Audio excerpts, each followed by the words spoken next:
Fall ceiling ആണ്. ഞാൻ fall ceiling പറ്റിയ കാര്യം നമുക്ക് ഒരു വീട്ടിൽ മാസ്ക് ചെയ്യാൻ പറ്റിയ ഒരു സംഭവമാണ് ഫോൾ സീലിംഗ്. അപ്പൊ നമുക്ക് ഇവിടെ തന്നെ നിലവിൽ ഇവിടെ തന്നെ പ്രസന്റ് കാണാൻ പറ്റിയ സംഭവമാണ് ഫോൾ സീലിംഗ്. അപ്പൊ ഈ ഫോൾ സീലിംഗിന് പല കാറ്റഗറീസ് ഉണ്ട്. അപ്പൊ നമുക്ക് നമ്മുടെ ഇഷ്ടത്തിനനുസരിച്ച് നമ്മുടെ യൂട്ടിലിറ്റി അനുസരിച്ച് നമുക്ക് കാറ്റഗറി ചേഞ്ച് ചെയ്ത് ഉപയോഗിക്കാൻ പറ്റും. അപ്പൊ അതുമൂലമുള്ള ഗുണമെന്ന് കഴിഞ്ഞാൽ നമ്മൾ കറക്റ്റ് ആയിട്ട് അത് യൂസ് ചെയ്യാൻ പറ്റിയെന്നുള്ള ഇതെന്ന് പറയുന്നത് നമ്മൾ ഫിനാൻഷ്യൽ ആയാലും പോലും അതിന് യൂസ് ആയാലും പോലും അത് കിട്ടത്തില്ല. കാരണം കറക്റ്റ് ആയിട്ട് സ്റ്റഡി ചെയ്തിട്ട് തന്നെ നമുക്ക് ആ സീലിംഗിന്റെ ഏത് കാറ്റഗറി വേണം നമുക്ക് സെലക്ട് ചെയ്യണം. അതിന്റെ അടിസ്ഥാനത്തിൽ നമുക്ക് ചെയ്യാനുള്ള കാര്യം എന്ന് പറഞ്ഞാൽ സീലിംഗ് ആദ്യം ഒരു വീട് നിർമ്മിച്ച കൺസ്ട്രക്ഷനൊക്കെ ഫിനിഷ് ആവുന്ന സമയങ്ങളിൽ ക്യൂറിംഗ് വാട്ടർ ക്യൂറിംഗ് എല്ലാം കഴിഞ്ഞ ശേഷമാണ് സീലിംഗ് സ്റ്റാർട്ട് ചെയ്യേണ്ടത്.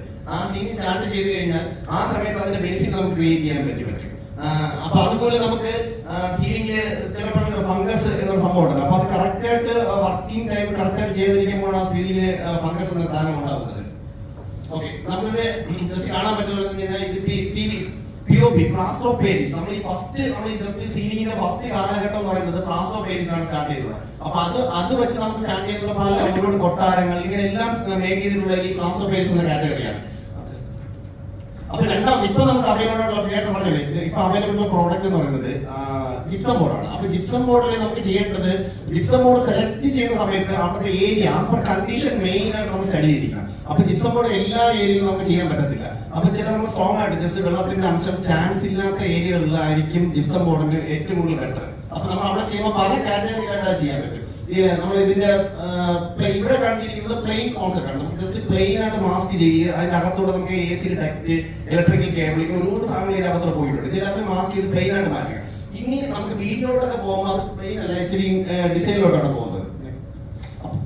ഇതിന്റെ അടുത്ത ജിപ്സം ബോർഡിന്റെ രണ്ടാമത്തെ കാറ്റഗറിയാണ് MR ബോർഡ്. അപ്പൊ MR ബോർഡിന്റെ സ്കിന്നിന്റെ കളർ ഗ്രീൻ ആയിരിക്കും. നമുക്ക് പെയിന്റ് ചെയ്ത് ചേഞ്ച് ചെയ്യാൻ പറ്റും. അപ്പൊ നേരത്തെ ഞാൻ ഇന്നിവിടെ 30 സെക്കൻഡ് പറഞ്ഞതില് ഈ നമ്മൾ ട്രഡീഷണൽ ആയിട്ട് ചെയ്യാൻ പറ്റുന്ന ഒരു ഓപ്ഷൻ ആണ് ഇത് വെച്ച്. നമ്മൾ ട്രഡീഷണൽ ആയിട്ട് ചെയ്യുന്നത് നമുക്ക് വുഡൊക്കെ വെച്ച് ചെയ്യാൻ പറഞ്ഞാൽ ഭയങ്കര കോസ്റ്റ് ആയിരിക്കും. അപ്പൊ കോസ്റ്റ് കട്ട് ചെയ്യാൻ വേണ്ടി നമുക്ക് ഈസി ആയിട്ട് ചെയ്യാൻ പറ്റുന്നത് ജിപ്സം നമ്മൾ MR ബോർഡ് വെച്ച് ചെയ്തിട്ട് ഈ റൈറ്റ് കാണുന്ന ഈ വുഡ് പോലെ നമുക്ക് കറക്റ്റ് ആയിട്ട് വരച്ചെടുക്കാൻ പറ്റും. വരച്ചെടുത്ത് നമുക്ക് ട്രഡീഷണൽ കണ്ടറിൽ ആ വീട് നമുക്ക് റെഡിയാക്കി എടുക്കാൻ പറ്റും. അപ്പൊ അതുപോലെ നമുക്ക് കോസ്റ്റ് ലാഭിക്കാൻ പറ്റും, ഈസി ആയിട്ട് മെയിൻറ്റെയിൻ ചെയ്യാനും പറ്റും.